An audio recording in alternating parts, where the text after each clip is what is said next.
Chairman senate को किसने हक दिया इस बदबख्त आदमी को कि वो मेरे बारे में ये लिखे, ताज़ीरात पाकिस्तान में थप्पड़ की बुनियाद पे कोई पर्चा नहीं हो सकता, इसका बाप भी नहीं लिखा सकता। नवाज शरीफ जो है ना, उसके इधर डब्बे में कोई दिमाग तो है ही नहीं। खान ने अगर कोई फराइज दे दिए, उनका नाजायज इस्तेमाल कर रहे हैं। 9 मई तो हुआ नहीं है, करवाया गया है। अभी मरवत साहब, अभी बेसिकली तो मैं ये समझता हूँ कि आप ब्लू आइड बॉय हैं खान साहब के, लेकिन जाहिर है आपसे जलने वाले भी यकीनन होंगे, ये आपका मुझसे ज़्यादा पता होगा। तो खान साहब के वो यकीनन कान भी भरते होंगे। अगर ऐसा कुछ हो गया, खान साहब के कान भर दिए गए आपके बारे में, तो फिर क्या होगा? पहली बात तो मैं आपकी तस्दीक करूँ कि मैं शायद नहीं समझता हूँ कि मैं उनका ब्लू आइड हूँ, ठीक है ना। और खान साहब कारकर्दगी की बुनियाद पे जो है टास्क और जिम्मेदारियाँ देते हैं। खान साहब जो हैं वो कम से कम एटलीस्ट इतना मुझे समझ गए हैं कि ये शख्स बेलौस है, ठीक है, और इसकी खिदमत का मकसद ये है कि हम पाकिस्तान के लिए और पाकिस्तान के काज और रूल ऑफ लॉ के लिए कुछ कर सके। उनको पता है मेरी कोई दिलचस्पी नहीं है सियासत में, और मुझे ये भी इल्म है, और वो बताते आए हैं मुझे कि एक ज़माना था कि रोज़ाना 10-10 शिकायतें मेरे खिलाफ यही जो हमारी पुरानी की आदत है करती आई है, ठीक है। तो लिहाजा मैं एक एक चीज़ एक्सप्लेन करता गया। मिसाल के तौर पे, जब बैरिस्टर गौहर को चेयरमैन नामजद किया गया, वो फैसला मैंने जाके मीडिया को बताया। उसके बाद अगले दिन बड़ी लंबी ट्वीट आ गई थी कि जी ये जो मैं सीनियर वाइस प्रेसिडेंट था और चेयरमैन वाइस चेयरमैन उस वक्त और जो प्रेसिडेंट थे वो सारे जेल में थे, चौथा मैं था, और अब किसी नामालूम ने पीटीआई ऑफिशियल से मेरे खिलाफ ट्वीट दाग दी। मुझे पता है पीटीआई ऑफिशियल में नामालूम लोग बैठे हुए हैं। वो जो शख्स हैं, मेरा ख्याल है कि वो नामालूम, वो वाले नामालूम तो नहीं है आप? वो नहीं, वो शायद वही नामालूम। अच्छा, वो पीटीआई में भी वो शामिल हो चुके हैं। जानता हूँ, बड़े कलीदी पोस्ट पे हैं। एक वक्त आएगा कि उसके मकरू चेहरे से मैं नकाब उतारूंगा, ठीक है, क्योंकि सारी पीटीआई या ऑफिशियल मीडिया को हमेशा इस शख्स ने मेरे खिलाफ इस्तेमाल किया।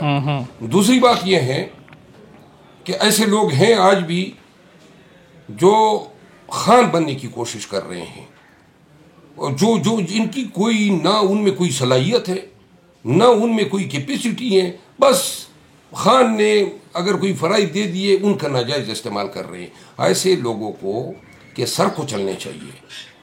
आपने बात की ना कि खान को अगर मेरे खिलाफ कान भर दिए तो भर दिए, आसान सी बात है। जिस दिन खान साहब मुझे कहेंगे कि भाई आपके खिलाफ जो है पार्टी को चुनना है या आपको चुनना है, मैं चादर जो है ना, हमारे यहाँ चादर जो है कंधे पे डाल के आदमी सलाम करके चला जाता है। मैं कसमन कहता हूँ, एक लम्हा ज़ाय किए बगैर जिस दिन खान साहब कहेगा कि जी अब आपके खिलाफ मैं अपने दोस्तों को नाराज नहीं कर सकता हूँ, ठीक है, तो मैं उसके हाथ का बोसा लेके अपनी चादर जो है ना अपने कंधे पे डाल के रवाना हो जाऊंगा। फिर जो है मैं मुड़ के भी नहीं देखेंगे, मुड़ सवाल ही पैदा नहीं होता है। मेरे लिए एक चीज मुझे दे, और वो है इज्जत। इज्जत अगर नहीं होगी और कोई मुझे नहीं दे सकता है, सवाल ही पैदा नहीं होता है कि ये पूरी दुनिया का ताज सर पे रख दें और मैं जनाब किसी के पीछे पड़ा रहा हूँ। खान मेरा मुर्शिद है, मेरा लीडर है, ठीक है, मेरा कायद है। अगर उसको ये ज़रूरत फील हुई तो मैं कभी उसको जो है तकलीफ नहीं दूंगा, न कोई मिन्नत करूंगा, और न मेरा ये तरीका है, और न मेरी ये मेरा जिंदगी में कहीं भी ये खासा रहा है। ठीक है, 9 मई के बारे में बात करते हैं। जो कुछ भी हुआ आपकी नज़र में काबिल मुजम्मत है? उस दिन जो कुछ भी हुआ, मैं वकील हूँ, सारे 9 मई के केसेस मैंने भुगते हैं। 9 मई को जो हुआ और 9 मई के बाद हुआ, ये एक पूरा तसलसल था, ठीक है। ये 9 मई अगर न होता तो पीटीआई का ये हशर होता। तो 9 मई तो हुआ नहीं है, करवाया गया है। 9 मई एक फ्रॉड है, एक ड्रामा है, एक साजिश है पाकिस्तान तहरीक इंसाफ के खिलाफ। अच्छा, आपने ये कहा कि 9 मई एक फ्रॉड है, साजिश है और करवाया गया है। खान साहब से मिलने अडियाला जेल में कुछ सहाफी गए थे, तो खान साहब ने वहां पे कहा था कि 9 मई नवाज शरीफ ने करवाया, लंदन प्लान का हिस्सा है बेसिकली, उन्होंने कहा था। मुझे जरा एक बतौर स्टोरी बोर्ड जरा मुझे बताइए कि क्या क्या हुआ, नवाज शरीफ ने कैसे करवाया, किससे क्या करवाया, कि नवाज शरीफ क्या इतना आपकी पार्टी के अंदर दाखिल हो गया था कि उसने आपके वर्कर्स या जो भी थे उनसे ये तमाम मामला कराए? थोड़ा जरा मुझे स्टोरी बोर्ड से समझाएं। स्टोरी बोर्ड नहीं, मैं हकाइक से समझा। ओके। पहला सवाल ये है कि 9 मई को कितनी जानी नुकसान हुआ है रियासत का? सिपर। ठीक है। न कोई सिपाही मरा है, न कोई फौजी मरा है, न कोई सरकारी ओहदेदार मरा है। अलबत्ता पाकिस्तान तहरीक इंसाफ के 25 वर्कर शहीद हुए। ठीक है। 100 वर्करों को गोलियां लगी है और 4 वर्कर ताहयात जो हैं अपाहिज हुए हैं। तो सबसे पहली तो सबसे बड़ा लॉस ये है, ये बिल्डिंग है, ये पत्थर, ये कंक्रीट है, ये दरवाजे, ये कोई माना ही नहीं रखती हैं। और दूसरी बात, मिलिट्री इंस्टॉलेशन पे अटैक अगर गर्चे देखिए, फौज जिंदाबाद के नारे मैंने लगवाए, जी बिल्कुल, शुहदा पाक फौज के नारे मैंने लगवाए, लेकिन साथ में मैं ये भी कह दूं कि अगर आप हाई कोर्ट में रेंजर के जरिए जो है बिल्डिंगें तुड़वा सकते हैं और ऐवान अदल को की तौहीन आप कर सकते हैं, तो आपकी चमनियों जो हैं वो इनसे ज्यादा, इनकी जो है तकद्दुस ऐवान अदल से तो ज्यादा नहीं है, इंसानी जानों से तो ज्यादा नहीं है। आपने लाशें गिराई पूरे पाकिस्तान में। अब 48 घंटों के अंदर, 9 मई के 48 घंटों के अंदर 10,000 वर्कर किस तरह गिरफ्तार हो गए? इसका मतलब है कि वर्क प्लान तैयार था। इसके बाद आप ये बताएं ना कि जो आपकी डीबीआर थी 9 मई की, इस्लामाबाद हाई कोर्ट की, और 18 मार्च की आपकी जुडिशल कम्प्लेक्स की थी, और आपके कोर कमांडर लाहौर के घर की जो वीडियो थी, किधर है वो? कौन छुपा रहा है? क्यों मुल्क और कौम के सामने नहीं लाए जा रहे हैं कि देखो पीटीआई वाले इतने गुंडे हैं? आखिर क्यों? एविडेंस, कानून ये कहता है कि अगर आप मटेरियल एविडेंस को कंसील करते हैं तो आपके अगेंस्ट एडवर्स इन्फ्लुएंस रहा होगा। 9 मई के नाम पे आज टीवी पे तांता लगा होता है, ये सारी पार्टियां मिलके गदार है, फलाएं, ढींगे।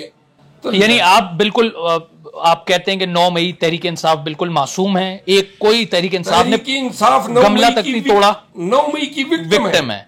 ठीक है, लेकिन आप फिर नवाज शरीफ को दाद देंगे कि यार उसने क्या प्लानिंग करी कि पूरी पार्टी को उसने एक तरह से तितर बितर कर दिया 9 मई के जरिए, लंदन प्लान के जरिए। नवाज शरीफ जो है ना, उसके इधर डब्बे में कोई दिमाग तो है ही नहीं। अगर ये ज़हीन होता, ये तो इसके जो गिर्द बैठे हुए गमाशते हैं, ये डिजाइन, ये 9 मई होना था पहले, ये 9 मई 2022 में नहीं होना था, ये 9 मई 2023 में नहीं होना था, ये प्लान हुआ था अक्टूबर 2022 में। लेकिन हालात कुछ इस तरह खींचते गए। एक वक्त ज़रूर आएगा, ये 9 मई के तमाम लोग बरी होंगे। पाकिस्तान ने कभी भी अगर 9 मई पे कोई जुडिशल कमीशन बिठा दिया तो 9 मई जो है वो लाजिमन तमाम कनेक्शन, क्योंकि 9 मई का वाइड बेनिफिशियरी तो नवाज। सर ये बड़ा खतरनाक बात है, क्योंकि पाक फौज ने, आर्मी ने तकरीबन अपने 18 हाजिर सर्विस लोगों को भी इसी 9 मई के मामले में सजा दी है। आप तो समझते हैं कि ये साजिश की गई है, तो ये उन्होंने उनको बेचारों को क्यों फिर सजा दे दी? आपने वो सजाओं के फैसले पढ़े हैं? हाँ, नहीं पढ़े, आई एग्री, सही कह रहे हैं। जब तक हम पढ़ेंगे नहीं कि किस बुनियाद पे डिफ्लेक्शन है, आप समझ रहे हैं, ये सब ये तो सिर्फ अजम्पशन है। ठीक है, थोड़ा सा सर बात करते हैं आपके जो आपकी कानूनी जिंदगी है और उससे जो कनेक्ट आपकी पर्सनल जिंदगी के ऊपर मैं बात करूंगा।